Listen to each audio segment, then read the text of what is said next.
What's going on, guys? Pokemon Family 2 fam.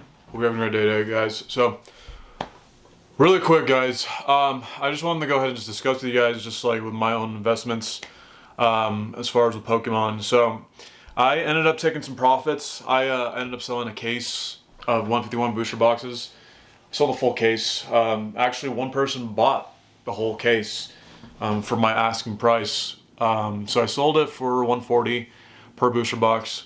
Ended up selling the whole case because the person wanted all the boxes.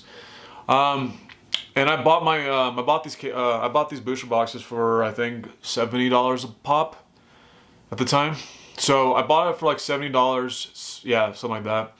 And after fees and everything like that with shipping, I ended up selling it for like 120 bucks, $125 I think, per booster box. So that I'm happy with. I'm happy with the return on investment. I want to just go ahead and get some cash and have some cash on the side for any opportunities.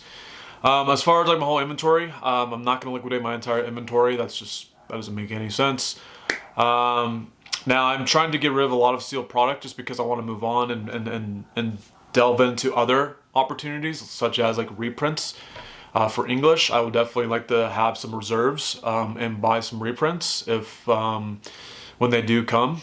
And so yeah, that's kind of like what I just did the past week. I got rid of some product, and yeah, I got a good return on investment in my opinion. So right now the markets, I would say, Journey Together is going to come out here in the next few weeks, and right now with the Pokemon market, like I said in the last few videos in the beginning, I do believe by the time it's summer, we're going to see probably a reversal of the Pokemon market.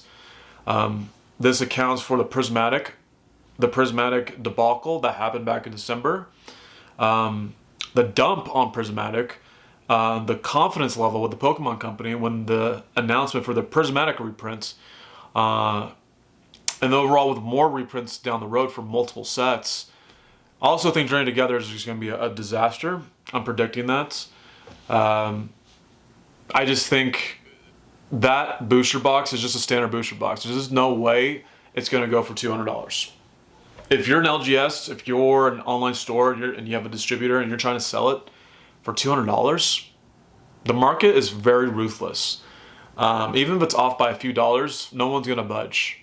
So I really do predict that if the market price for this thing is at $200, I truly think it's going to drop for Journey Together. So, in my opinion, there is a lot of bearishness for that's like half the year I just listed, right? Half the year, the prismatic reprints coming out, the reprints overall for all these various sets, Journey Together, right? There's just a lot of bearishness, right? And right now with the overall macro markets, like the stock market is crashing right now. It's some of the individual stocks have crashed. Tesla down like 45%, Nvidia down 35% for the year. Meta down 25%. Individual stocks. So, are we reversing? Are like all these all-time highs for all these different markets? It seems like everything is reversing back down on the downside. And all I can say is I can't predict the future. I can only give you probabilities. What's the probability of Pokemon being next? What's the probability of Pokemon reversing down to the downside? I would say there's a high possibility. Is it going to be a crash? It could be a crash. I'm predicting a crash. I'm predicting, 40, 50% retracements on a lot of things. Slabs and at least the most recent Pokemon sets. Surging, Twilight, Prismatic, Journey Together. Those sets I think are going to retrace the hardest just because of the aggressive price trends on those products. Again, I could be wrong, do your own research, but I'm just giving you just my own analytical opinion. I did say in the last few videos ago, I did say it's probably a good idea to take some profits. This is before the reprint announcement came out for all these various amounts of sets for Scarlet and Violet. I said take some profits, take like 20-30% off of your collection portfolio, just to have some cash so you can at least have an opportunity. People were getting really pissed off that I was saying that. They're like, oh no, that's you should never sell your collection, blah, blah, blah, blah, blah, And people are just getting mad about me saying, okay, maybe it's a good idea to go in a little bit of cash and just be ready for an opportunity so you can buy some product, right? We have some reprints coming out. And now, a few weeks later with the reprints announced, now it's probably going to be a lot harder now to liquidate some of this stuff because everyone's going to anticipate the price drops for these various amounts of sets, right? And so the time to take those profits was probably maybe a few weeks ago when I called it. That's why I took my profits on 151 booster boxes, the Japanese booster boxes, because who knows? That could retrace back down. The Japanese market can retrace. The Japanese market's extremely volatile, and it can retrace extremely fast. Japanese is actually really volatile, just in general. It always has been, especially with these aggressive price trends. You know, I won't be surprised if Terrastal goes back down to like $80, right? And I mean, Battle Partners is already back down to $85, right? It was $140 a month ago. So yeah, oh man, dude, like with the new sets coming out, with the Team Rocket set for Japanese and the other one that just came out, I forgot what the other one that's gonna come out, I think, or I think it already dropped already. I forgot which one it was called. Heatwave. I think it's called Heatwave. Yeah, dude, like there's already price drops. There's already price drops on Heatwave. So, like I said, guys, navigate however you want to navigate. Take some profits if you want to hold. I'm just warning you, if you decide to hold, that's fine. Long term, in 5 years, all this product will probably be up double at least for a lot of these booster boxes, right?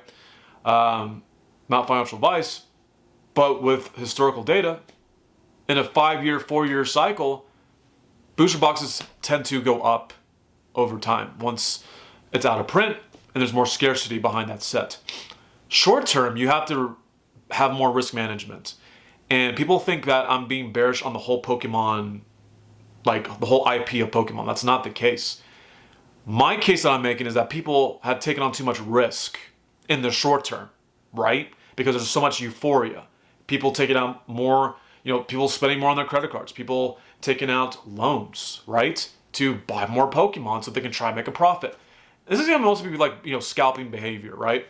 And the scalpers are going to get flushed out. The scalpers are going to get flushed out. Literally, if you're a scalper, you're going to get flushed out and it's going to hurt. So if you can't unload your Pokemon bags, don't be surprised, you're going to lose 30% of your money, 40% of your money in the next few months. Because there's so much product hoarding and so much scalping off the shelves and just mass buying off of TCG Player, doing buyouts and stuff like that,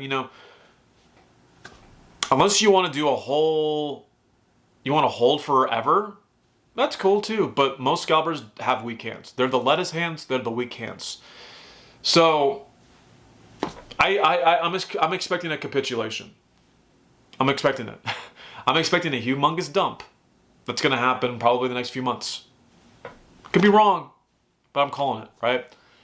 Anyways, just be mindful, guys. Pay attention. I recommend just having cash on the side, just in general. You don't have to sell any of your stuff, but at least have some cash ready to go to capitalize on opportunities. Opportunities in the stock market, opportunities in Pokemon, opportunities in other things that you want to invest in to put yourself in a better position 2 to 4 years from now. It's my advice. Take it or leave it. I'll see you guys in the next video and have a great rest of your day, guys. Take it easy.